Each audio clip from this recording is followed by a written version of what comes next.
मेरी बेटी दीपा की कोई गलती भी नहीं थी, फिर भी उसे आत्महत्या करनी पड़ी।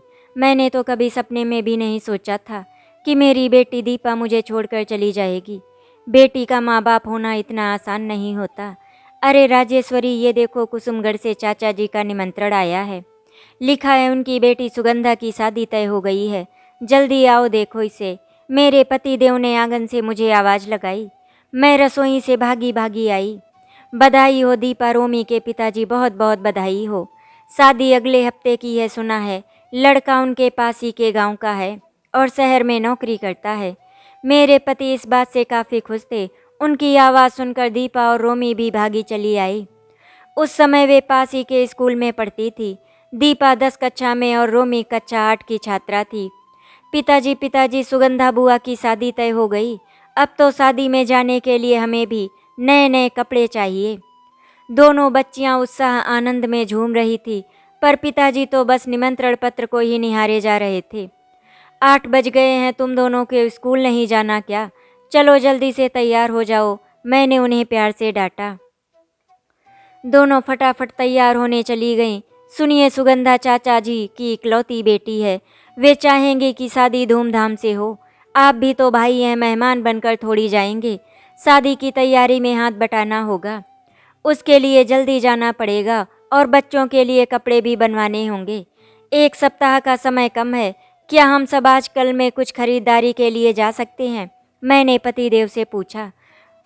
अरे हाँ हाँ, अभी शाम को सोचते हैं कब जा सकते हैं। मुझे खेत भी देखने हैं, बड़ा काम है। अच्छा चलो मैं चलता हूँ, मुझे फसल में थोड़ा पानी सींचना है। ये कहकर वो चले गए। मम्मी मम्मी, हम जा रहे हैं, दोनों ने मुस्कुराते हुए कहा और तूफान की तरह घर से भागते हुए स्कूल की तरफ निकल पड़ी। आज से पहले मैंने दोनों को स्कूल के लिए इतना उत्सुक कभी नहीं देखा था। बहुत खुश दिख रही थी दोनों अपनी बुआ की शादी को लेकर। अब मैं घर पर अकेली थी। खरीदारी के लिए क्या क्या चाहिए उसकी सूची बनाने लगी। सूची बनाते बनाते मुझे दीपा का ख्याल आने लगा कि अब वो भी बड़ी हो रही है, उसके लिए भी कुछ सालों में वर ढूंढना शुरू करना पड़ेगा। जब सब कुछ बढ़िया चल रहा होता है, तब समय कब कैसे बीत जाता है पता ही नहीं चलता। कब सुबह से दोपहर हो गई इसका अंदाजा ही नहीं हुआ। इतनी देर में दोनों बच्चियां भी स्कूल से वापस घर आ गई। मैंने उनके लिए खाना परोसा और पूछा, ये बताओ दीपा, रोमी, तुम दोनों का आज का स्कूल कैसा रहा? मम्मी, मुझे तो बहुत मज़ा आया, और हाँ, हम दोनों ने अगले हफ्ते की छुट्टी की बात अपने अपने अध्यापिकाओं से कर ली है। वे भी हमें बधाई दे रही थी सुगंधा बुआ की शादी की। मैडम तो कह रही थी खूब मज़े करना तुम दोनों, दीपा ने उत्साह के साथ कहा। और हाँ, ये भी कह रही थी मिठाई लाना नहीं भूल जाना तुम दोनों। हे भगवान, इतनी भी क्या जल्दी थी छुट्टी की बात करने की? एक बार पूछ लेती तुम दोनों, मैंने थोड़ा नाराज होते हुए कहा। मम्मी, समय कहाँ है, बुआ की शादी है, हम तो जाएंगे ही। वैसे भी बहुत समय हो गया है किसी शादी में नहीं गए, रोमी ने मुस्कुराते हुए कहा। बुआ की शादी में जाने की उमंग, उत्साह अलग ही महसूस किया जा सकता था। चलो कोई बात नहीं, पर आगे से ध्यान रखना, कोई भी फैसला मुझसे बिना पूछे नहीं लेना। अच्छा दीपा, रोमी, सुनो, आजकल में हम थोड़ी खरीदारी के लिए जाएंगे। तुम दोनों सोच लेना क्या क्या लेना है। अभी बच्चों से बात कर ही रही थी कि दीपा, रोमी के पिताजी खेतों से लौट कर आए थे खाना खाने के लिए। उनके हाथ में कुछ रुपए भी थे।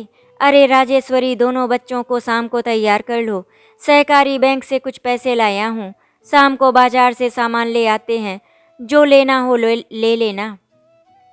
शाम 5 बजे के लगभग हम सभी घर से बाजार के लिए रवाना हुए। एक दुकान में घुसे तो सबसे पहले दीपा ने अपने लिए लहंगा पसंद किया।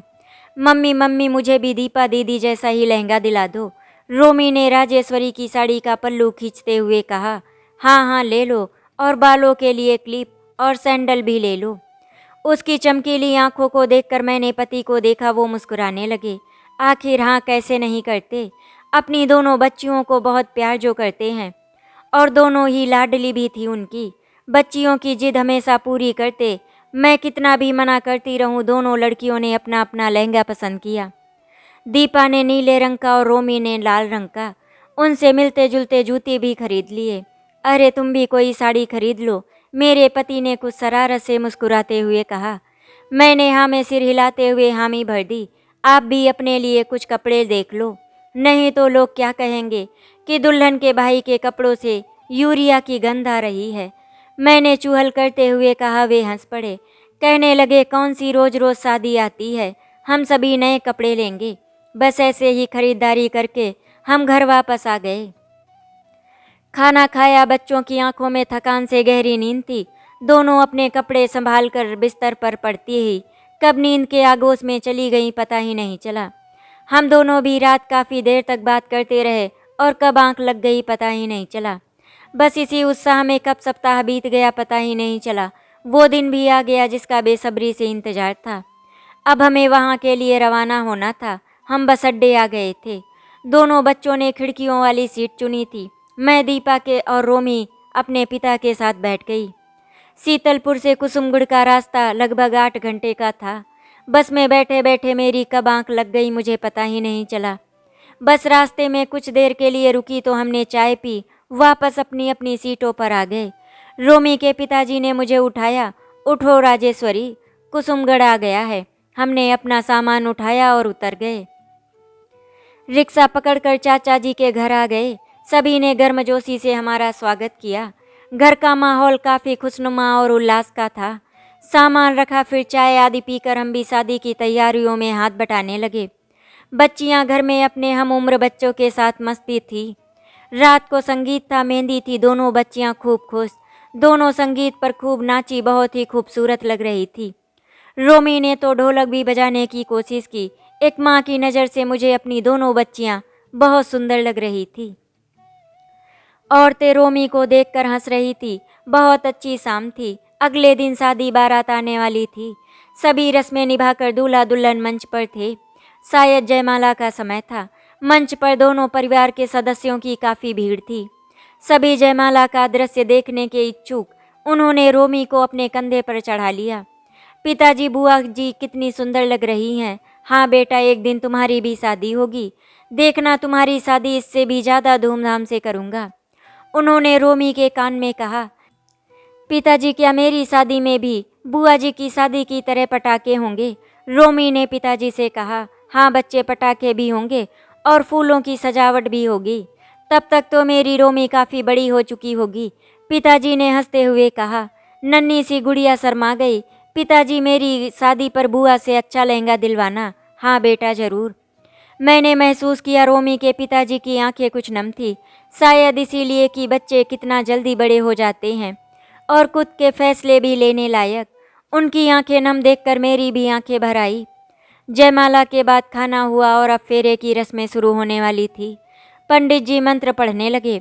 वर वधू के फेरे हुए 7 वचन भी पंडित जी पढ़कर दोनों को समझा रहे थे। फेरे समाप्त हुए तो सभी के साथ दीपा और रोमी भी बुआ फूफा पर फूलों की वर्षा करने लगी। शादी संपन्न हुई तो मैंने दोनों बच्चियों को दूसरे बच्चों के साथ खेलने को कहा। दोनों बच्चे बहुत देर तक खेलते रहे क्योंकि विदाई में अभी समय था। दीपा ने हमें आसपास देखा लेकिन उसे मैं या उसके पिताजी दिखाई नहीं दिए। रोमी, सुनो, मैं जरा बाथरूम से अभी आई। तब तक तुम यहीं खेलना, कहीं जाना नहीं। ये कहकर वो बाथरूम चली गई। थोड़ी देर में मैंने खेलते हुए बच्चों की ओर देखा तो दीपा मुझे कहीं दिखाई नहीं दी। मैं तुरंत रोमी के पास गई। मुझे बाथरूम की तरफ से चीखने की आवाज़ सुनाई पड़ी। मैं रोमी का हाथ पकड़कर उस दिशा में दौड़ी जिधर से आवाज़ आई। मैं जैसे ही वहां पहुंची तो देखा 4 या 5 लड़के दीपा को बाथरूम से खेत की तरफ खींच कर ले जा रहे थे। राजेश्वरी की आवाज़ सुनकर सभी उस ओर देखने लगते हैं। मैं सबसे मदद मांग रही थी। मेरे पति उस ओर दौड़ पड़े और उन लड़कों को एहसास हो गया कि कोई उनकी ओर बढ़ रहा है। सभी नशे में धुत थे। लड़कों ने दीपा को जमीन पर पटक दिया और अपने हाथों की लाठियां लेकर मेरे पति की तरफ दौड़े। मेरे पति ने भी खेत में पड़े फावड़े को अपने हाथों में उठा लिया था। उन्होंने 4 में 2 लड़कों को पीटकर धराशाही कर दिया था। वो कुछ संभल पाते या समझ पाते, एक लड़के ने उनके सिर पर लाठी दे मारी। मैं चीख चीख कर गुहार लगा रही थी पर कोई सुन ही नहीं रहा था। लाठी की चोट से दीपा के पापा चिल्लाते हुए जमीन पर गिर चुके थे। उनकी चीख सुन चाचा जी बाहर आ गए। चाचा जी के आते ही बाकी के दोनों लड़के उन्हें देखकर भाग गए। चाचा जी ने तुरंत लोगों को आवाज़ दी और दीपा के पिताजी को नज़दीक के हॉस्पिटल लाया गया। दीपा के पिताजी बेहोश थे। दीपा माँ से लिपट कर रोए जा रही थी कि ये सब उसके कारण ही हुआ है। मैंने उसे समझाया, नहीं बेटा, तुम्हारी कोई गलती नहीं, ये सब उन दरिंदों का काम है।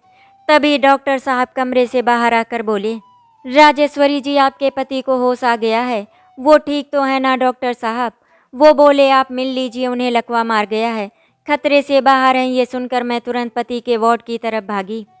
दीपा का बुरा हाल, वो अपने पिताजी का हाथ पकड़कर लगातार रोए जा रही थी और पिताजी से माफ़ी मांग रही थी। डॉक्टर साहब भी अब तक हमारे पीछे आ गए। पिताजी, आप कुछ बोल क्यों नहीं रहे? दीपा रोते हुए उनका हाथ दबाते हुए पूछने लगी। डॉक्टर साहब ने कहा, इनके दिमाग पर चोट लगने के कारण इन्हें ब्रेन हैमरेज हुआ है।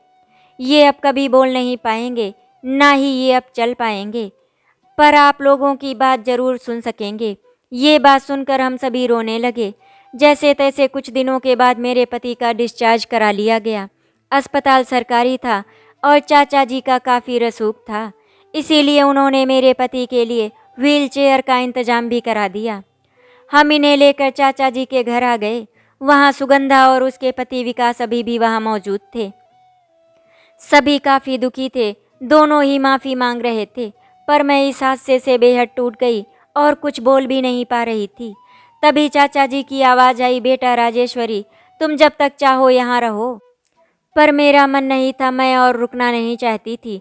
मैंने चाचा जी को हाथ जोड़कर कहा, नहीं चाचा जी, हम अब घर जाएंगे, बच्चों का स्कूल है, खेत भी देखने होंगे। आप कल एक गाड़ी का प्रबंध करा दीजिए, हम गांव रवाना हो जाएंगे। ये भी बच्चों के साथ गांव जाकर कुछ आराम करना पसंद करेंगे। फिर अब घर के साथ खेती भी तो देखनी होगी। चाचा जी ने दोनों बच्चियों को गले लगा लिया और रूंधे गले से बोले, राजेश्वरी बहू, पैसों की कोई चिंता मत करना, जितना चाहिए होगा मैं इलाज के लिए दूंगा। सुगंधा ने भी दीपा और रोमी को गले लगा लिया। कुछ देर बाद विकास के साथ अपनी ससुराल चली गई। वो रात चाचा जी के घर मेरे लिए बहुत लंबी थी। मैं इनका हाथ पकड़कर रोती रही। दीपा, रोमी अभी बच्ची थी। चाचा जी दोनों को सुगंधा के कमरे में सुलाने के लिए ले गए। अगले दिन सुबह ही गाड़ी आ गई और हम सबसे विदा लेकर गाड़ी में बैठ गए। चाचा जी ने कुछ रुपए मेरे हाथ पे दिए और सांत्वना दी, कोई भी परेशानी हो तो बता देना। हम गाड़ी से शीतलपुर के लिए चल दिए। हम गांव पहुंचे, सामान रखा। सभी अड़ोसी पड़ोसी इनको ऐसी हालत में देखकर आश्चर्य में थे। सभी ने मिलकर इनको गाड़ी से उतार घर में लाकर बिस्तर पर लिटा दिया। कुछ दिन बाद पूरे गांव में दीपा और इनके साथ जो कुछ हुआ, ये खबर आग की तरह फैल गई। और फिर कुछ लोगों की तो आदत होती है, बात को मसाला लगाकर कुछ का कुछ बनाकर बतंगड़ बना रहे थे। पता नहीं किस किस तरह के लांछन लगाए जा रहे थे। स्कूल में भी दीपा की सहेलियां उससे बात नहीं करती थी। दीपा ने भी ताने सुन सुनकर आखिरकार स्कूल जाना बंद कर दिया। एक शाम खेत सींचने के बाद अपने पति को आंगन में बिठाकर रसोई में चली गई। तभी दीपा अपने पिताजी के साथ आकर बैठ गई और रोने लगी। मुझे माफ़ कर दीजिए पिताजी, मुझे माफ़ कर दीजिए, मेरी वजह से इतना कुछ हुआ। दीपा बुरी तरह रोए जा रही थी और माफ़ी की बात दोहराए जा रही थी। थोड़ी देर बाद अपने कमरे में चली गई। रात को खाना खाने के लिए जब मैंने आवाज़ लगाई तो वो बाहर नहीं आई। मैंने सोचा शायद रोते रोते सो न गई हो, इसीलिए उसके कमरे का दरवाज़ा खोलकर देखा तो सामने पलंग पर बेसुध पड़ी थी। हाथ पलंग से बाहर लटका हुआ था और कीटनाशक की बोतल उसके हाथ में थी। मैं घबराकर चिल्ला उठी। दीपा, मैं उसे ज़ोर ज़ोर से झंझोड़ रही थी। आसपास के पड़ोसियों ने मेरी आवाज़ सुनी तो वो भी इकट्ठा हो गए। दीपा मर चुकी थी। अगले दिन दीपा का अंतिम संस्कार कर दिया। मैं पागलों की तरह चीख रही थी, चिल्ला रही थी। दीपा की इसमें कोई गलती नहीं थी, उसके साथ कुछ गलत नहीं हुआ था। सभी मुझे चुपचाप सुन रहे थे। गांव वाले, तुम्हारे ताने सुन सुनकर मेरी बेटी ने आत्महत्या की है। भगवान तुम्हें कभी क्षमा नहीं करेंगे। तुम लोगों ने मेरी बेटी मुझसे छीन ली। उस दिन के बाद मैंने कभी रोमी को मुस्कुराते हुए नहीं देखा। उसके चेहरे से नूर गायब हो गया था और उसके चेहरे आंखों में एक दृढ़ता दिखाई देती। दृढ़ता ऐसी कि हमेशा बहादुर बनो। दीपा के जाने के बाद से मैं खेतों में काम करने नहीं जा सकी। घर के कोने कोने में मुझे दिखाई देती थी दीपा। कैसा शादी का निमंत्रण था, सब कुछ बिखर गया था। वो छोटी सी दीपा मुझे हंसती खेलती ही दिखाई देती। जब वो 4 साल की थी, अपने खिलौने से खेलती दिखाई देती। दिन रात मुझे उसकी याद आने लगी। मेरी हालत दिन ब दिन खराब हो रही थी। ना खेत संभाल पाती, ना ही रोमी और दीपा के पिताजी की तबीयत, कि मैंने फैसला किया कि गांव छोड़कर दिल्ली चली जाऊंगी। शायद कुछ पैसा इकट्ठा कर अपने पति का इलाज भी करा सकूं। गांव के सब खेत मकान बेचकर नई दिल्ली आ गए। मैंने ग्रेटर नोएडा कैलाश की बड़ी बड़ी कोठियों में काम करना शुरू कर दिया। पैसे कम थे पर मेरा काम चल रहा था। दुनिया से मेरा विश्वास उठ गया था। कम पैसों के कारण रोमी को स्कूल नहीं भेज सकी, इधर इनकी दवाइयाँ भी। रोमी भी अब मेरे साथ घरों के काम में हाथ बटाने लगी। कुछ महीने बीत गए, जिंदगी कुछ बेहतर हो रही थी। मैं दीपा को बिल्कुल नहीं भूल पा रही थी। हालांकि अब इतने पैसे हो जाते थे कि हम तीनों का गुजर बसर हो जाता था। मकान का किराया, इनकी दवाइयाँ, बस जिंदगी बीत रही थी। एक दिन मैं एक घर से काम करके दूसरे घर जा रही थी। मुझे एक बूढ़ी महिला अपने गेट पर खड़ी दिखाई दी। उन्होंने मुझे आवाज़ लगाई, क्या तुम यहाँ आ सकती हो 2 मिनट? मैं उनके पास पहुँची और पूछा, जी बताइए, मैं आपकी क्या मदद कर सकती हूँ? बेटे, मुझे एक मेड की सख्त ज़रूरत है। हाल ही में मेरे पति गुजर गए हैं और मेरी उम्र भी हो गई है। मुझसे घर का काम नहीं हो पाता। पहले वाली काम छोड़कर किसी के साथ भाग गई। क्या तुम मेरे घर काम करोगी? मेरा नाम राधा है। वो मुझे घर में अंदर ले आई, चाय बनाई, उन्हें दी और खुद भी पी। बातों बातों में मैंने उन्हें रोमी के बारे में भी बताया। हम दोनों औरतों में एक चीज़ समान थी, हम दोनों ने ही हाल ही में अपना अपना खोया था। उन्होंने मुझे अपने घर काम करने के लिए दबाव डाला तो मैंने भी हाँ कर दी। अगले दिन रोमी को राधा मैडम के घर ले गई। इतने बड़े घर में रोमी ने मेरी काफ़ी मदद की। राधा मैडम बस हमें कुर्सी पर बैठाकर काफ़ी देर तक देखती रहीं। मैंने आश्चर्य से उनसे पूछा, सब ठीक है ना राधा मैडम? हमने काम में कुछ गलत तो नहीं कर दिया? उन्होंने मुस्कुराते हुए कहा, नहीं नहीं, काम तो सब अच्छा ही कर रही हो। पर राजेश्वरी, मुझे एक बात बताओ, इतनी छोटी बच्ची को साथ क्यों लाती हो? इसे स्कूल क्यों नहीं भेजती? मैंने उदासी में जो कुछ भी दीपा के साथ कुसुमगढ़ में हुआ था सुनाया और कहा, अब मेरा दुनिया से विश्वास उठ गया है, इसीलिए इसे हमेशा अपने साथ रखती हूँ। अच्छा, इसीलिए तुम इसको अपने साथ लाती हो। तुम फिक्र नहीं करो, इसकी पढ़ाई की जिम्मेदारी मेरी। मैं यहाँ पास के स्कूल में प्रिंसिपल रह चुकी हूँ। मैं इसका एडमिशन वहाँ करा दूँगी। तुम फीस, कॉपी किताब की भी चिंता मत करो। मेरा बेटा विदेश में रहता है, हर महीने कुछ पैसे भेज देता है और पति की और मेरी पेंशन भी आती है। फिर राधा मैडम ने रोमी को अपने पास बुलाया।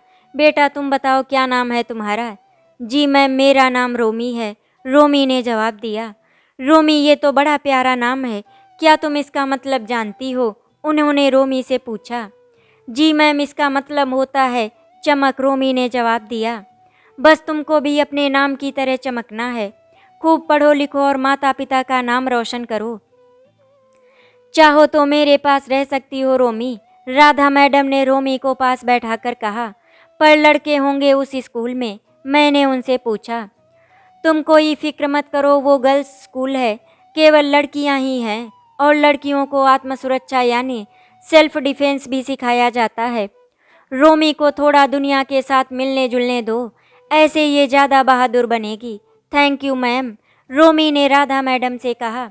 मैम, अरे तुम मुझे बड़ी माँ कह सकती हो। अगर तुम्हारी मम्मी को कोई प्रॉब्लम ना हो तो तुम आज रात से ऊपर वाले कमरे में भी रह सकती हो। मुझे वैसे ही घर खाली खाली लगता है और सोमवार से तुम्हारा स्कूल भी शुरू हो जाएगा। काश आज दीपा जिंदा होती तो ये सब देखकर कितना खुश होती, लेकिन फिर मन कहता वो होती तो ये सब कैसे देख या सीख पाती। शायद तब कुछ और परिस्थिति होती। रोमी पढ़ने लिखने में बहुत तेज और अच्छी हो गई थी। उसे बहुत से पुरस्कार भी मिल चुके थे। एक दिन HCHL में एक नाटक था, उसने उसमें लीड रोल निभाया। पर जैसा कि कहा, इस दुनिया में हर तरह के लोग हैं और जलने वाले भी। उसी प्रकार रोमी से भी कुछ लड़कियां ईर्ष्या करने लगी। एक दिन क्लास के बाद एक लड़की ने उससे कहा, तुम्हारी मम्मी हमारे घर पर काम करती हैं, इसीलिए अपनी हद में रहो रोमी। उस दिन थोड़ा मायूस और उदासी वापस आई। रोते रोते उसने सारी बात अपनी माँ को बताई। मैंने उसे गले लगाया और समझाया। फिर उस लड़की का नाम पूछा। राधिका है मम्मी उस लड़की का नाम। उसकी और भी कई सहेलियां हैं, आदिति, श्रुति, नैन्सी, सभी मुझे तंग करती हैं। मैंने उसे समझाया, डरने से घबराने से कुछ नहीं होगा, तुम बस अपनी पढ़ाई पर ध्यान दो। ये सभी तुमसे जलते हैं। स्कूल खत्म होने के बाद कोशिश करो इनसे मिलना ना हो। हमेशा अपनी पढ़ाई पर ध्यान दो, जीवन में वही तुम्हारे काम आएगी। उसने मेरे समझाने के बाद रोना बंद किया और खाना खाकर सोने चली गई। मैं भी राधा मैडम को दवाई देकर घर वापस आ गई। अगले दिन रोमी की स्कूल में कराटे सेल्फ डिफेंस की क्लास थी। उसमें उसकी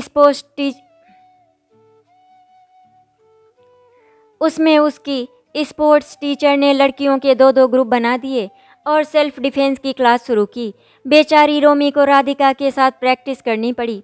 सभी ठीक चल रहा था कि तभी राधिका ने रोमी के मुंह पर जोरदार मुक्का मार दिया और कहा, मैंने तुमसे कहा था ना कि अपनी हद में रहो। इत्तेफाक से स्पोर्ट टीचर ने ये शब्द सुन लिए। वो रोमी के पास आई और कहा, ये लड़की कब से तुम्हें तंग कर रही है और कौन कौन है इसके साथ?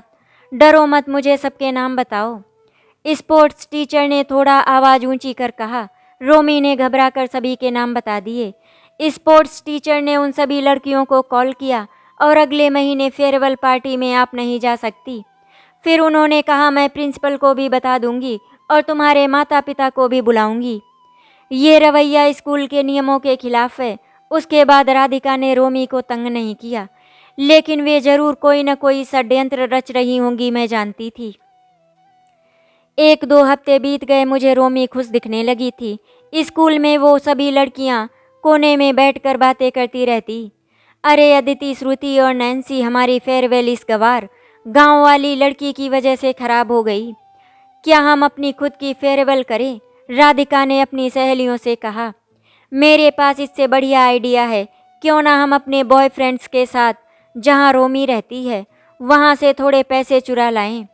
सुना है काफ़ी बड़ा घर है और अमीर भी। शाम को बुढ़िया आंटी अकेली होती है और वैसे भी रोमी की वजह से हम फेयरवेल पर तो जा नहीं पाएंगे। श्रुति ने मुस्कुराते हुए कहा। अरे तुम पागल तो नहीं हो गई? अदिति ने श्रुति के कंधे पर हाथ रखते हुए कहा।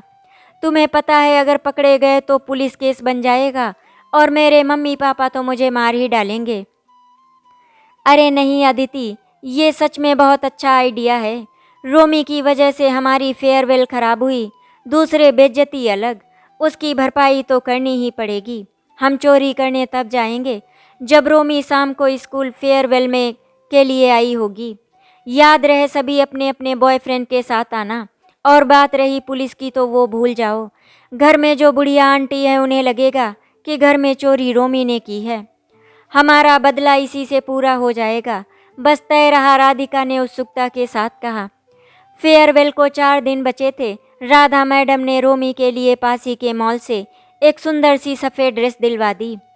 फेयरवेल का दिन आ गया था। जब रोमी उस ड्रेस को पहनकर अपने कमरे से बाहर आई तो मैं उसे देखती ही रह गई। वो सफ़ेद ड्रेस उसके बदन पर बहुत खूबसूरत लग रही थी। उसकी काली लंबी जुल्फ़ें उसकी खूबसूरती को 4 चांद लगा रही थी।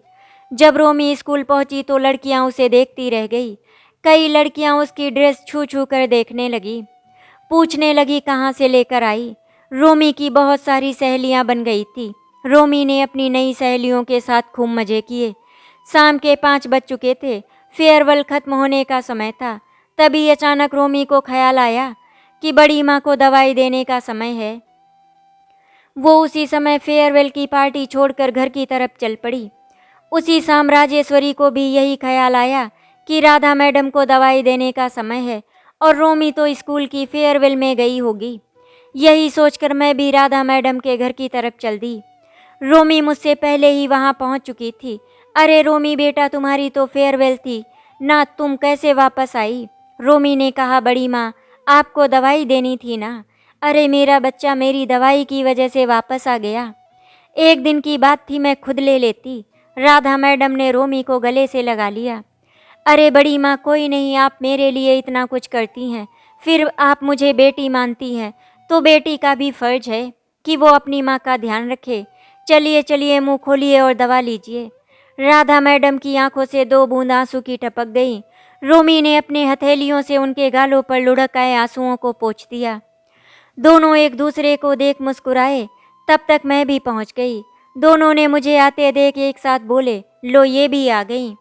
तभी नीचे दरवाजे से किसी के अंदर आने की कुछ आवाज़ सुनाई दी, जो उन तीनों ने साफ साफ सुनी। आप यहीं रुकिए, मैं देखती हूँ। ये कहते हुए रोमी सीढ़ियों से नीचे उतरती चली गई। नीचे उतरते ही रोमी ने राधिका और उसकी सहेलियों के साथ कुछ लड़कों को भी देखा, जो अलमारियों की दराज खोलते दिखाई दिए, जो कुछ सामान निकालते दिखाई दिए। रोमी ने मुझे जोर से आवाज़ दी, माँ जल्दी आओ। तब तक रोमी ने सीढ़ियों पे पड़ी छाता को उठा लिया और उन सभी की तरफ चिल्लाते हुए दौड़ी। राधिका को उम्मीद ही नहीं थी कि ऐसा कुछ होगा। वो घबरा गए। घबराहट में राधिका के बॉयफ्रेंड ने रोमी पर हमला किया, किंतु रोमी ने शेरनी की तरह कराटे के दांव से भिड़ गई और धराशायी कर दिया। इधर राधा मैडम ने पुलिस को फ़ोन कर दिया।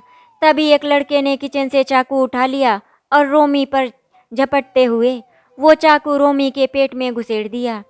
रोमी दर्द से बिलबिलाते चीख पड़ी। मैं भागकर जब पहुंची, रोमी नीचे गिर गई और उसके पेट से खून बहने लगा।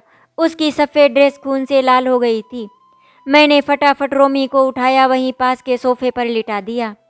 राधा मैडम ने जैसे ही रोमी के पेट में चाकू और उसे खून से लथपथ देखा तो वो भी बेहोश हो गई। रोमी की ऐसी हालत देख राधिका और उसके सभी दोस्त डर चुके थे। बच्चे भागने की कोशिश कर ही रहे थे कि पुलिस सायरन की आवाज़ से ठिठक गए। पुलिस भी दौड़ती हुई घर में अंदर आ चुकी थी। पुलिस ने अंदर आते ही राधिका और उसकी सहेलियों के साथ लड़कों को भी मौकाए वारदात पर गिरफ्तार कर लिया। रोमी की हालत देखते हुए पुलिस इंस्पेक्टर ने एम्बुलेंस कॉल कर दी। एम्बुलेंस आई। पुलिस ने फटाफट रोमी और राधा मैडम को हॉस्पिटल भेज दिया। सभी आरोपियों को गिरफ्तार करके पुलिस वैन में डालकर थाने ले गए। उधर एम्बुलेंस में रोमी के पास में बैठी थी। वो दर्द में भी मुस्कुराते हुए बोली, मैं बहादुर हूँ ना। मैंने सिर हिलाकर हाँ कहा। मन ही मन भगवान से प्रार्थना की, प्रभु अब एक यही बच्ची है, इसे ठीक करो। हॉस्पिटल आ गया। रोमी को ऑपरेशन थिएटर में ले गए।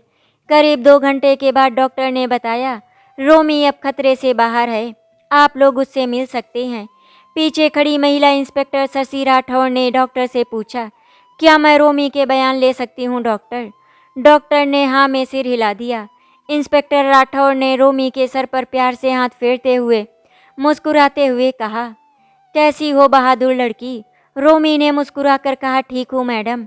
कुछ औपचारिकता के बाद बयान लेने के बाद इंस्पेक्टर राठौर ने उसकी बहादुरी की तारीफ की और पूछा, क्या पुलिस में नौकरी करोगी? रोमी केवल मुस्कुरा दी और बोली, हाँ, समाज में जितनी गंदगी है उसे साफ करना चाहती हूँ। इंस्पेक्टर दीदी, क्या मैं आपकी तरह पुलिस इंस्पेक्टर बन सकती हूँ? हाँ हाँ, क्यों नहीं, तुम एक दिन जरूर बड़ी पुलिस ऑफिसर बनोगी। इतनी बहादुर जो हो, तुम्हें राष्ट्रपति इनाम के लिए भी नामित करूँगी। इंस्पेक्टर राठौर ने प्यार से दोबारा रोमी के सिर पर हाथ फेरा और फिर मिलेंगे कहकर चली गई। रोमी ने अपनी माँ को कहा, मैं भी इनकी तरह इंस्पेक्टर बनूंगी माँ। मैंने मुस्कुराकर हाँ में हामी दी। अब तक राधा मैडम को भी होश आ चुका था और वो रोमी से मिलने को व्याकुल हो रही थी। राधा मैडम जल्दी से रोमी के वार्ड में आई तो देखा, वो मुस्कुराते हुए बोली, बड़ी माँ कैसी हैं आप?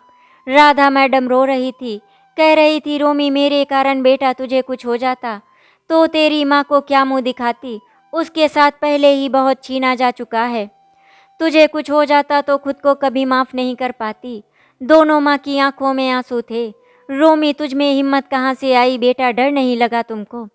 नहीं बड़ी माँ, बस जीवन में कुछ करके मम्मी को वो सभी कुछ देना चाहती हूँ जो इन्होंने मेरे लिए देखे हैं।